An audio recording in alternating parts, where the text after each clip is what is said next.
Good evening, everybody. And thank you for making it. It's good that a good number of you have come in person despite the tube strike. And there's a good number online as well. So welcome to you as well. If I could ask those online to mute and close down your cameras, that will improve the bandwidth for those of you watching online. So before introducing this evening's speaker, I'd like to ask the Secretary to read the minutes of the last meeting. Thank you. So the fifth meeting of the 133rd season took place at the Society of Antiquaries, Burlington House, Piccadilly, London, and online via Zoom on Tuesday, the 17th of March, 2026. Mr. Richard Lilienthal, past president, was in the chair.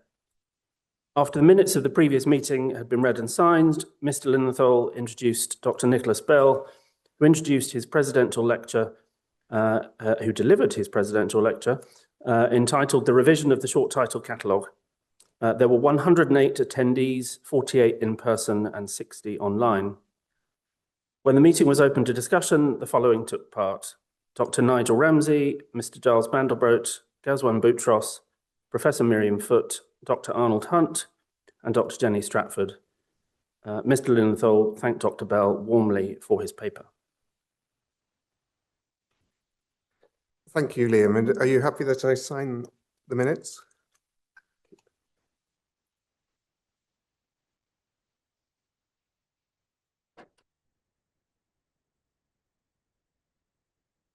Thank you. Oh.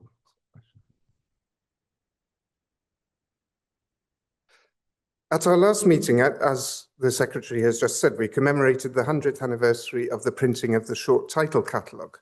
But this year we also commemorate a more substantial anniversary, as it is 550 years since William Caxton signed a lease on a property and established a printing press for the first time in this country. Various commemorations of this anniversary are planned, and our institutional home in the Senate House has been faster off the mark than others in opening its exhibition on the English print revolution, which I commend to you.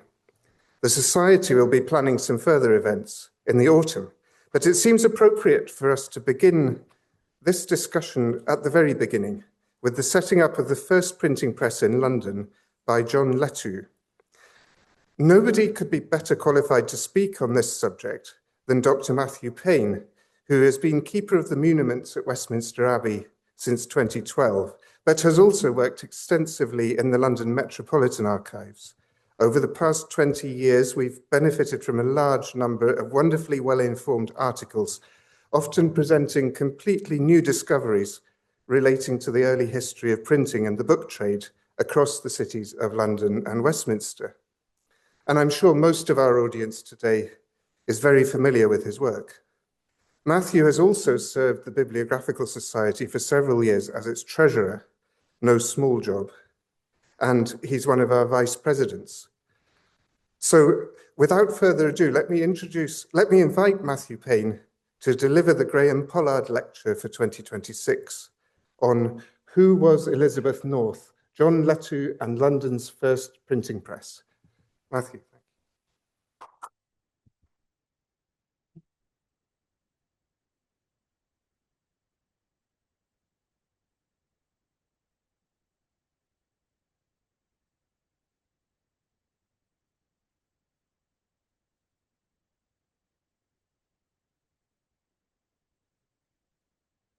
Thank you, Nicholas, and good evening, ladies and gentlemen. I hope you can all hear me all right.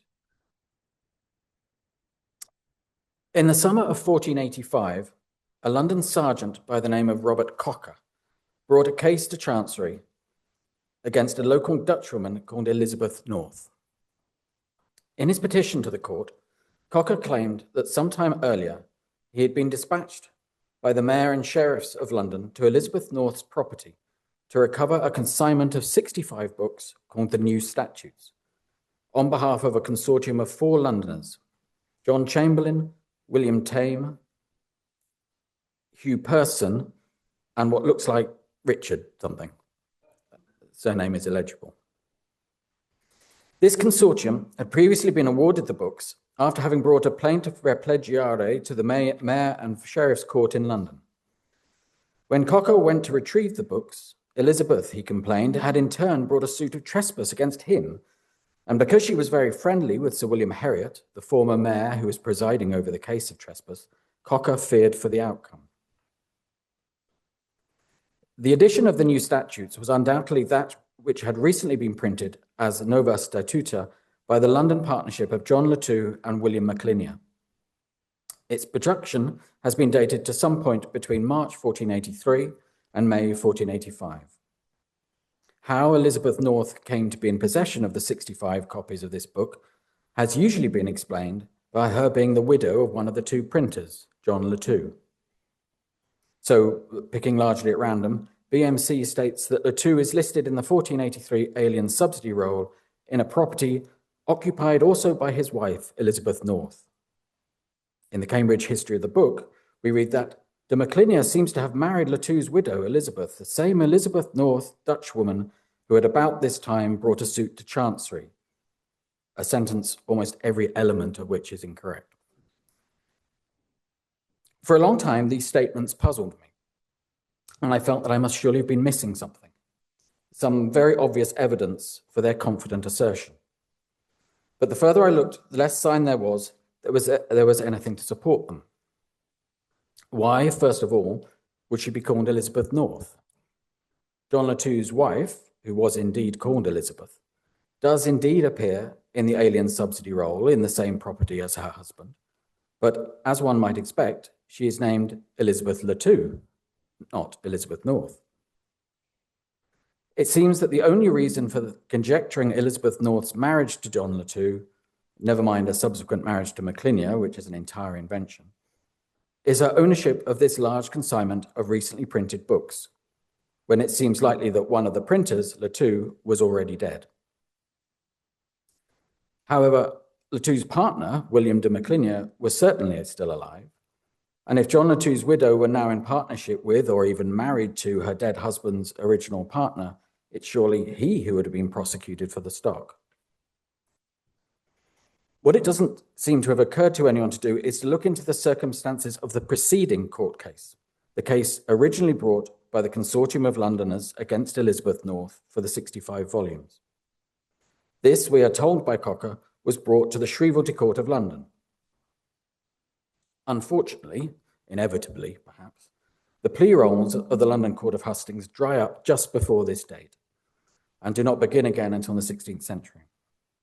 However, a stray book of court proceedings for the period does survive, and this contains an entry right at the end of the book for our case.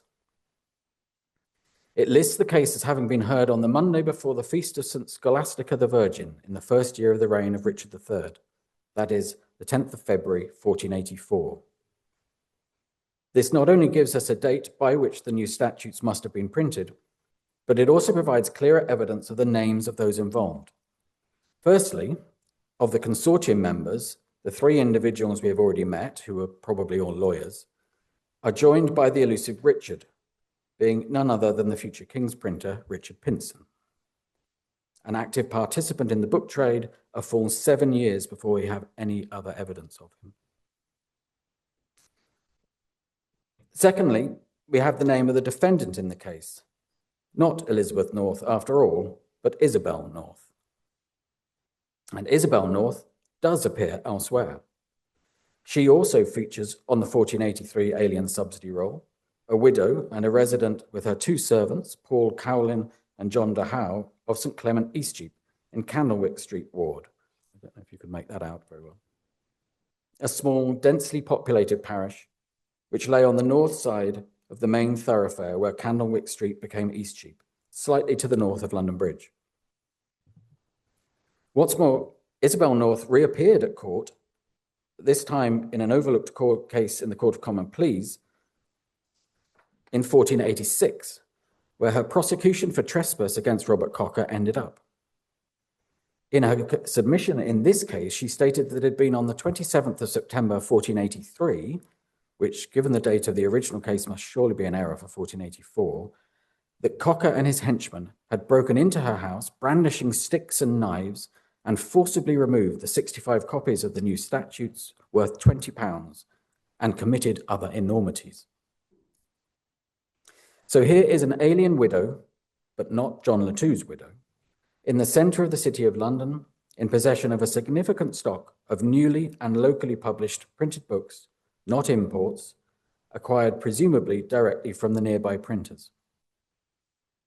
As an alien, she, like Lettou and Maclinia, was unable to sell these volumes in London retail, only wholesale, and so acted as a distributor, and was evidently in contact with a group of London citizens who were themselves in a position to sell them individually, presumably to their peers in the legal profession. And this group of London citizens included not only a future printer, but members of the legal profession with an interest in books. Hugh Person, for example, originally from Northamptonshire, was an attorney operating at the King's Bench and living in the parish of St. Bride, conveniently near to the Inns of Court. Several years later, in 1492, Hugh Person brought another case to the Court of Common Pleas. It also related to consignments of books and the actions of an alien woman in London. In the court papers, Person stated that a single woman of German origin, a launderer named Elizabeth Johnson, had on the 3rd of April 1485, which his submission neglects to mention was actually Easter Sunday, forcibly entered Person's house in St. Bride's and made off with 60 books of the new tenures and 60 books called The Fox, along with 2 bales of paper to the value of £7. Quite how she was supposed to have transported 120 books and bundles of paper is not made clear. William de Maclinia had printed his copy of Thomas Littleton's Tenores Novelli only the previous year, possibly his first production from a new address at nearby Fleet Bridge, in the same parish as Hugh Person's house. The Fox presumably referred to William Caxton's edition of the History of Reynard the Fox, which the Westminster printer had produced at least 3 years earlier, making his translation from the Dutch 1479 edition printed at Gouda by Gerhard Lew. The inclusion of the Caxton edition suggests that it was not just law books that interested Person, and together with the bales of paper, might suggest that he was rather more involved in the production of some of these works than is initially apparent. In any event, it's clear that in 2 separate lawsuits, Hugh Person is to be found overseeing the disposal of 60 to 65 copies of 3 recently published editions. The similarity in scale of the stock suggests the levels of a regular consignment.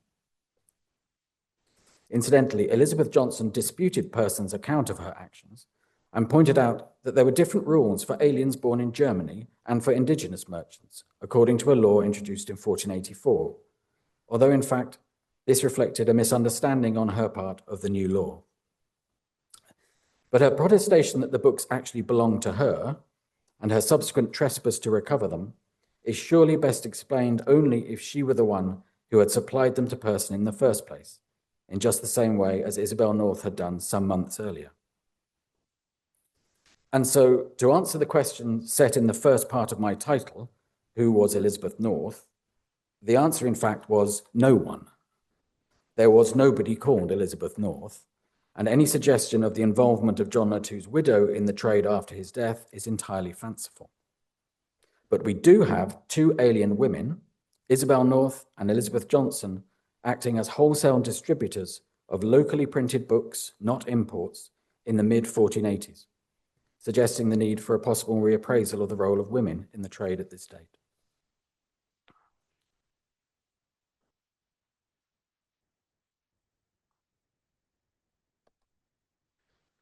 But let us return to the actual printer of the first book and the main focus of this paper, John Lettou.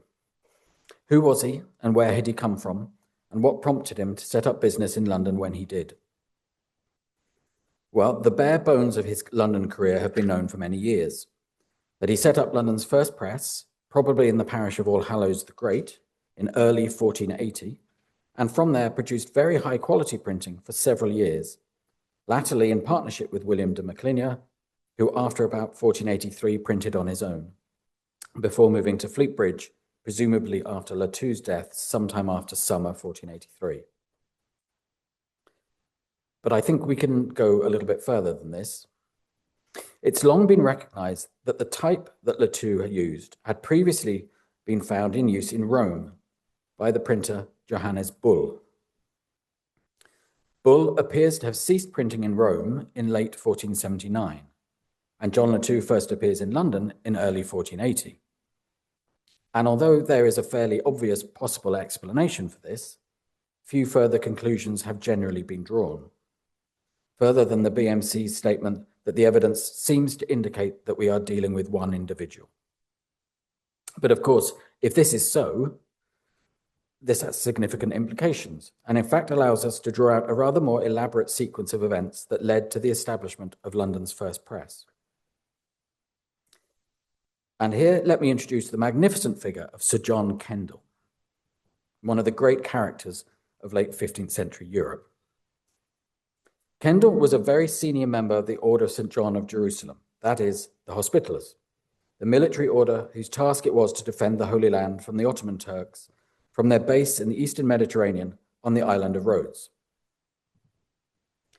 In the late 1470s, Kendall was appointed the Order's Turcopolia, one of its most senior officers, officially in charge of the cavalry. In practice, it meant a roving, almost ambassadorial role, representing the Order's interests at royal courts and papal palaces throughout Europe. My suggestion is that Kendall's importance in this story stems from the first piece of printing undertaken by John Lettou on his appearance in London in spring of 1480. But the first thing to roll off the New London press was not a lavish piece of scholarship nor fine liturgical volume, but rather an indulgence. Not much of it survives. Issued to raise funds for the support of the Order of St. John, specifically from the imminent threat from the Ottoman Turks and an impending attack on Rhodes. It demonstrates the singular importance of the new technology recognized by the Hospitallers from a very early point in two key aspects of their work: fundraising and propaganda. The threat of an attack on Rhodes had been growing through the late 1470s.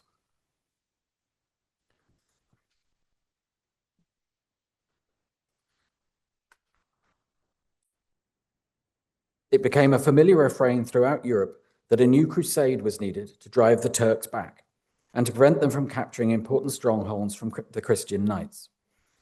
Not surprisingly, the Order set to work in rallying support from the rest of Christian Europe, both in the form of encouraging Crusader volunteers roused to head eastwards, and more importantly, in a prodigious fundraising campaign for the island's defense. Senior members of the Order, always fairly widely travelled in the performance of their duties, went into a frenzy of activity. And one of the prime actors in these arrangements was the Englishman, Sir John Kendall. He seems to have taken the lead in the project to garner funds to defend Rhodes, in the course of which he travelled from one end of Europe to the other. The plan was twofold: fundraising and propaganda. The money to equip the defence force needed to be raised incredibly quickly, and the Order's message needed to be transmitted around Europe as effectively as possible. The most effective way for religious institutions to raise funds quickly was through the sale of indulgences. These had been issued for centuries, papally backed tickets to an individual's reprieve from suffering in the afterlife at a small cost. They had been produced in large numbers for religious projects of every nature. If the Pope could be persuaded of the importance of the cause, the bull allowing the indulgence to be written and sold would be forthcoming. The introduction of printing was to change the landscape of the indulgence business dramatically.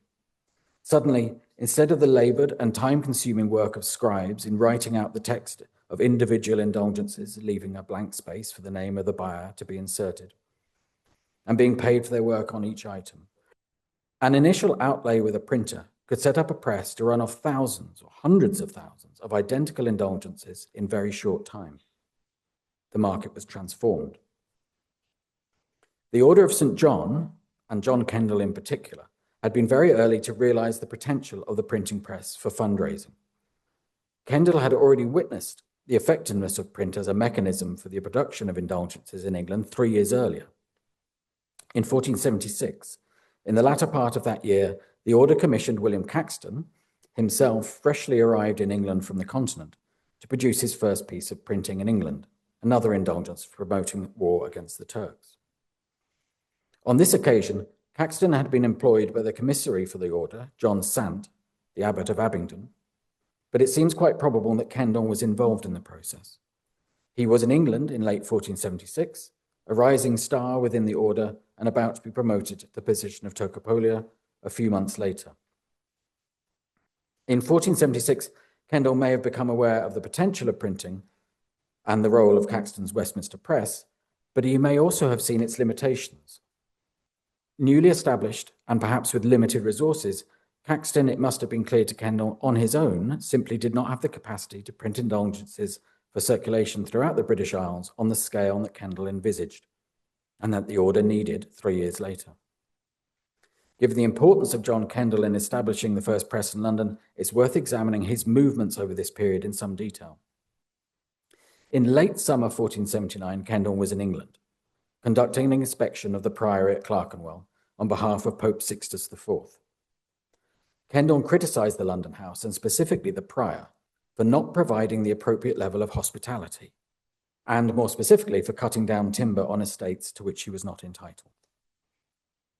By autumn, he had completed this visitation and was ready to leave England to report his findings to the Pope.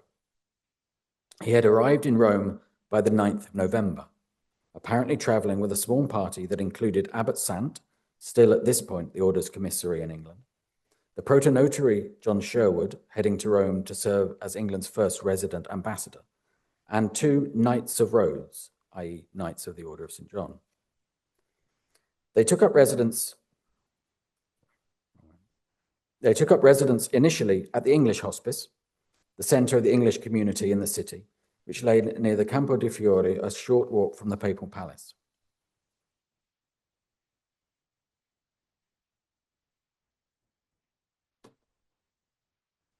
Kendall's initial discussion with Pope Sixtus IV led initially to a confirmation by the latter to his beloved Pierre d'Aubusson, master of the order, of all the order's indulgences, privileges, and apostolic letters on the 10th of December 1479. This enabled Kendall to move on 2 days later to report his criticism of Prior Weston, and then the opportunity to describe the situation on Rhodes, sharing his intelligence that suggested an attack was imminent. He petitioned for an indulgence to help the order raise funds to defend it. His petition was successful, and the papal bull for the indulgence was issued that very day, drawn up by the Scriptor Bullarum Domenico Galetto. The indulgence was to be valid from Palm Sunday, that is 26th of March, 1480, for 1 year, allowing time for Kendall and the order to have the indulgence produced before being circulated and sold by pardoners throughout Europe. News of the successful acquisition of the invaluable papal bull had reached the order's headquarters on Rhodes a month later, and at a meeting of the council on the 20th of January 1480, a discussion centred on the urgent need to produce and sell indulgences, primarily in Northern Europe and in England, Scotland, and Ireland. Two commissaries were appointed to put the production into effect. For the northern continent, John de Cordoba, the bailiff of Majorca, and for the British Isles, Sir John Kendall. On the same day, Grand Master d'Aubusson issued a precept enumerating all the different regions where indulgences were to be promoted, i.e. sold, including Germany, Hungary, Bohemia, Brabant, Holland, Flanders, Zeeland, and the lands of Maximilian. The results of the sales were to be transferred to the common treasury of the order with all haste. Given the proliferation of printing presses in the German states, it seems as though John de Cordoba had the more straightforward task, and he swiftly called into action the presses of Friedrich Krosner in Nuremberg, Arnold Verhoeven and Johann Koloff in Cologne, Richard Paffreit in Deventer, George Reiser in Würzburg, and so on, many, many others. Between them, this array of printers could swiftly produce a vast number of indulgences for sale, probably to be measured in the tens or even hundreds of thousands. They also printed copies of the original papal bull to support the veracity of the indulgence and the urgency of the need. It's not clear whether Kendall himself travelled to Rhodes to attend the council meeting of the 20th of January 1480, or if he rather went directly to from Rome to England, anticipating the council's instructions. One imagines that it must have been the former, for it's difficult to envisage him plunging ahead with such an undertaking without the council's sanction. But if so, he must have travelled very quickly, from Rhodes across the Mediterranean and on to England, for he was back in England by early March 1480. As the papal bull specified that the indulgence was to be valid from the 26th of March, he had very little time, especially as he was well aware of the far more limited printing capacity in England at his disposal. And of course, no presses at all in Scotland or Ireland. In the 3 years since the issue of the Order's 1476 indulgence, England had not witnessed a proliferation of printing presses. The short-lived press set up by an accomplished but anonymous printer in St Albans in late 1479, probably after Kendall had left England for Rome, would have been unknown to him. Another anonymous printer did a small amount of work in Oxford in 1477-8, but seems to have then gone swiftly out of business.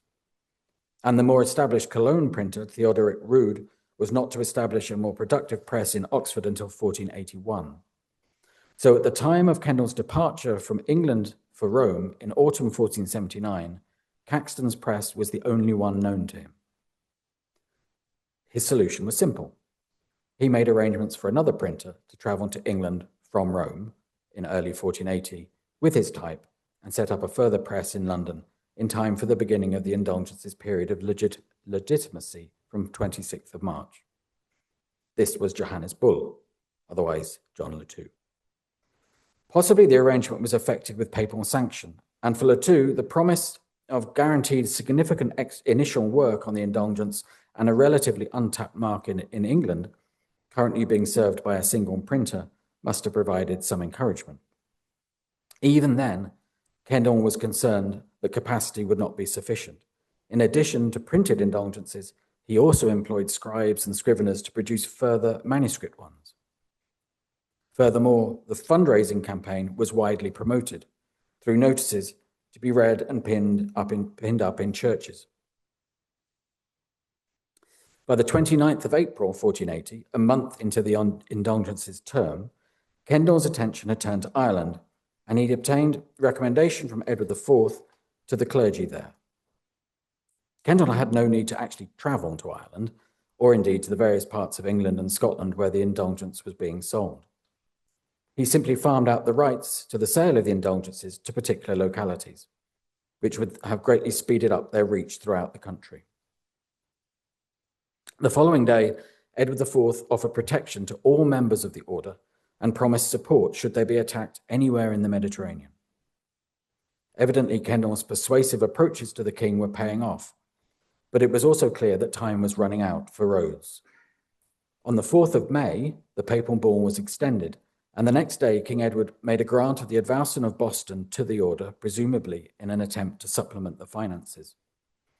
This was followed a fortnight later by arrangements for another lucrative grant to the priory in Clerkenwell, this time at the Hospital of St. John, also in Boston.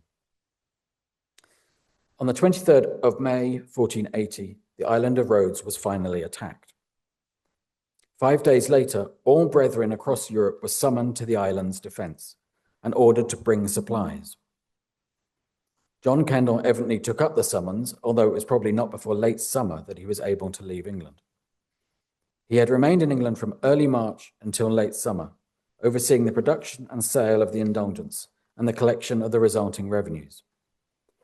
He then set sail for the Eastern Mediterranean, bringing with him supplies of oil and wine. But, as he later complained, he was unfortunately detained at Methone on the Greek mainland, not far from his destination, by overzealous Venetian customs officials. By which point, on the 19th of August, the Turks had lifted their unsuccessful siege. So Sir John Kendall never, in fact, made it to the defence of Rhodes.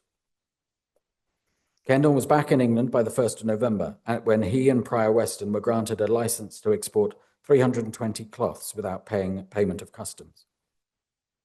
At some point during his return to England, Kendall commissioned both Caxton and Lettou to produce further editions of the indulgence, both singular and plural, to correspond with either individual or group, usually family, purchasers, which had received papal sanction for reissue. Sir John Kendall chose to commemorate the glorious defence of Rhodes in another way.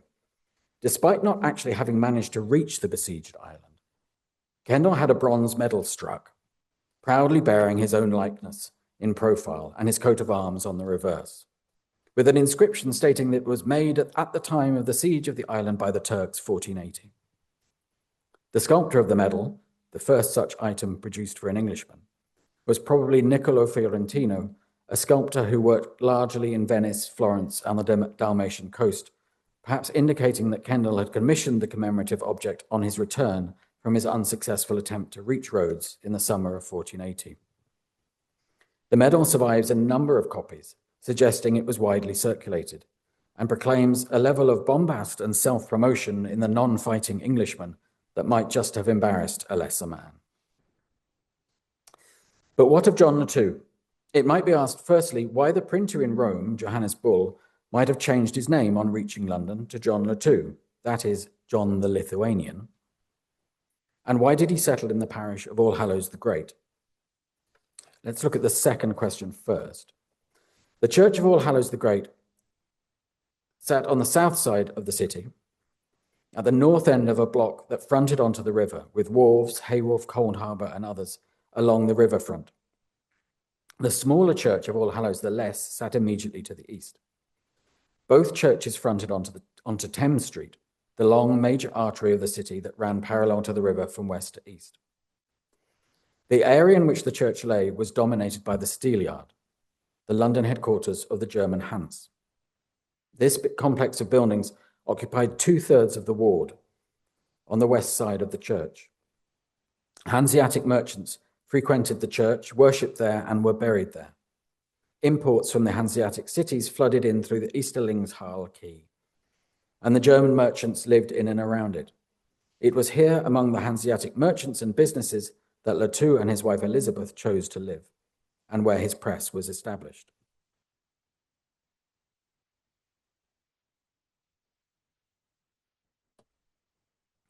The printer Johannes Bull had worked in Rome from autumn 1478 until at least spring 1479, printing a variety of works, many on papal instruction.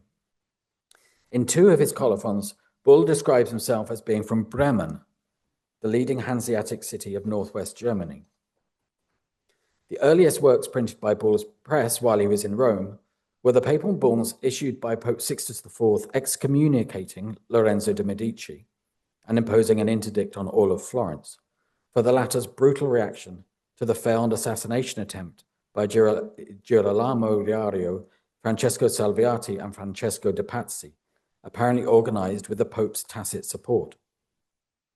The Pazzi conspiracy, as it became known, had profound repercussions for the relationship between the Italian states and marked a complete breakdown between the Medici and the Pope. Soon after the conspiracy, the distinguished Florentine humanist Angelo Poliziano, who also happened to be Lorenzo's secretary, wrote an account of the conspiracy, the Conjurationis Commentarium, which inevitably defended Lorenzo's actions. The first printed edition of this account was published in Florence very soon after the events, printed by Niccolo di Lorenzo della Magna. The second edition was not to appear for another 2 years, this time in 2 very close editions, printed by none other than Johannes Bull in Rome. Why Bull chose to print them is not clear, although relations between Florence and the Pope had warmed in the intervening period, so it's not impossible that it was done with some papal sanction.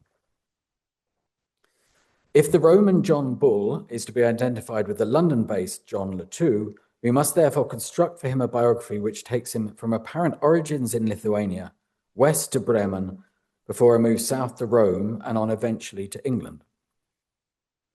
Despite some hesitancy, such an itinerary is perfectly plausible, and the connections between Lithuania and Bremen made by the Hanseatic merchants might well explain such an initial move. What's more, there were no presses operating in Bremen at this date, so his apprenticeship in printing must have happened elsewhere, either somewhere near Bremen, perhaps in the cities of Hamburg or Lübeck, not far distant, or on arrival in Rome itself, where he then worked for several years. The decision to print under a different name from that used when in Rome is perhaps simpler to answer. It might be explained by the circumstances of his departure from Italy, if his edition of the Coniurationis Commentarium was not papally sanctioned, but it's probable that there was a much more pragmatic reason behind it. Two other merchants, named John Bull, were already at work in the area to which he had relocated. The first, a London citizen, was a joiner, based in the very parish of Allhallows the Great to which Lettou was heading. This John Bull died the year after the printer's arrival and was buried in the cloister of Allhallows the Great, in the procession way coming out of the church from the Lady Chapel. But as well as this John Bull, a stone's throw to the east of Allhallows in the parish of St. Martin Augar, there was another individual named John Bull already at work, someone who had also relocated to London from Italy. This John Bull was something of a jack of all trades, being referred to at various times as a linen draper, gold wire drawer, and broker. He is known to have been resident in London since at least 1466, when he was the subject of a prosecution by an Italian grocer named James de Ferrara. 2 years later, this John Bull was listed in the Alien Subsidy Assessment as being originally from Milan. He is described as John de Solario, born in the parts of Italy, alias John Bull of London, broker. On the 17th of November 1480, only a few months after Lettou's arrival in London, this John Bull applied for royal protection for a year, referring to himself as alias John de Solario, presumably in reference to the area of Salaro in Milan.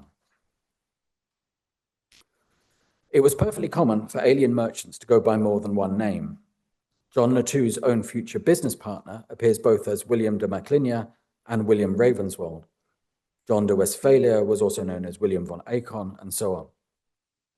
So it would have been perfectly natural for a newly arrived printer from Rome to adopt another name in order to distinguish himself from the well-known merchants already established in the vicinity. He could not afford any confusion between him and John Bull from Allhallows or John Bull from Italy, if his printing venture was to be successful in his newly adopted home. John the Lithuanian was unlikely to refer to anyone else. And so, after providing the service to Kendall and the Hospitallers by producing indulgences, the two settled in London and turned to printing larger scale scholarly works, some bankrolled by local merchants. There isn't time tonight to run through all of his work over the next few years before he disappears from the archival and bibliographical record in late 1483 or early 1484. Instead, I'd like to end with a small contribution to the long-standing argument around the most anomalous piece of printing from 15th century England, which has been the subject of debate for 2 centuries. It nicely illustrates the Hospitallers' other early use of printing.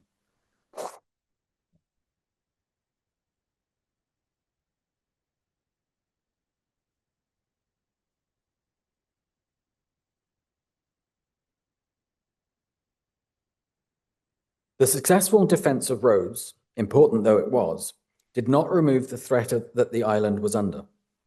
The indulgence was extended by papal bull into 1481 to enable more funds to be sought.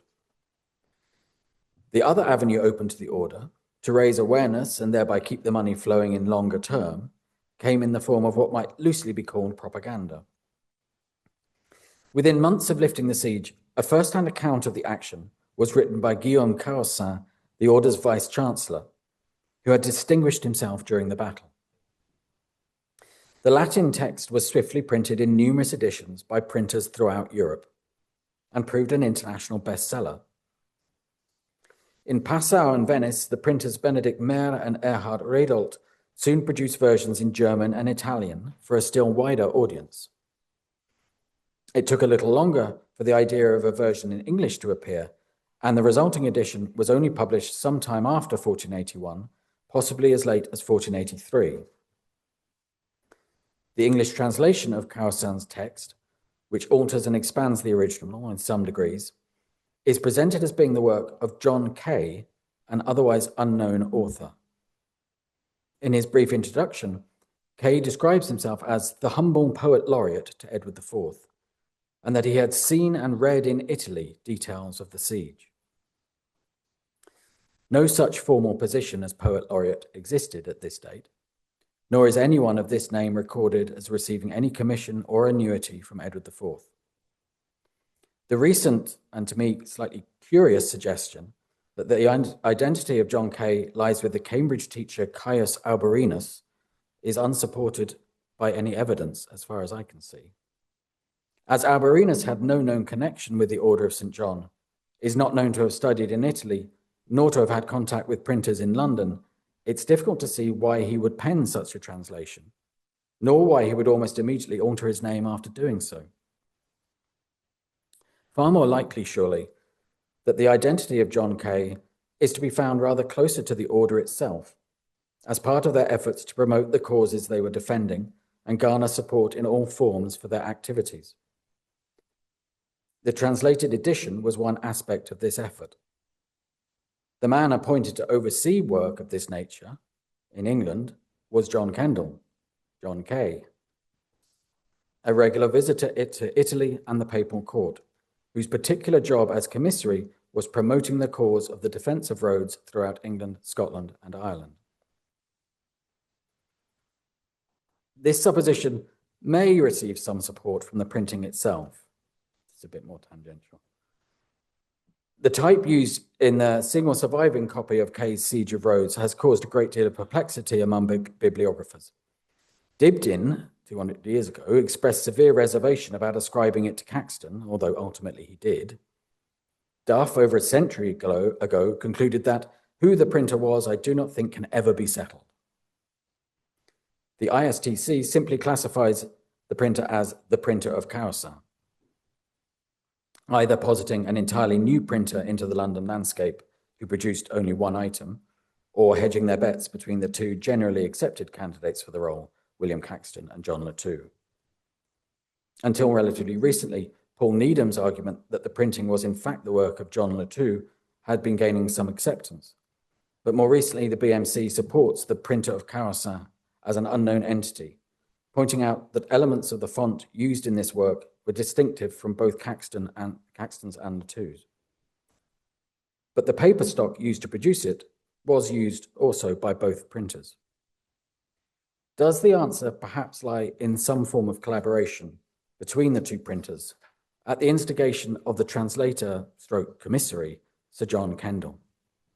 It would certainly fit the context in which it was produced. As such, the whole enterprise would have formed part of Kendall's propaganda work promoting the order's cause and utilizing his long-standing association with Caxton and with the printer that he had originally encouraged to move from Rome to London several years earlier, London's first printer, John Lettou. Thank you very much.